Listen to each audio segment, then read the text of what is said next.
కలగదు కలగదు కలగదు.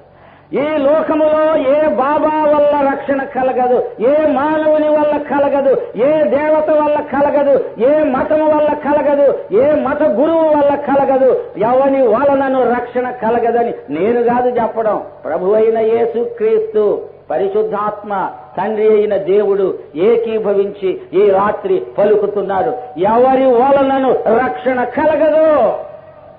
మతాచారాల వల్ల రక్షణ కలగదు, సిద్ధాంతాల వల్ల రక్షణ కలగదు. ఒక సంఘములో నీవు సభ్యుడి అయి ఉంటే రక్షణ కలగదు. నీ సంఘానికి గొప్ప పేరు ఉండొచ్చు, కానీ నీకు రక్షణ కలగదు. అంతేనా అండి? అంతేనండి. బైబిల్ మాట శిలాశాసనం. ఎవరి వలనను రక్షణ కలగదు. ఈ యేసునామముననే రక్షణ పొందవలెను.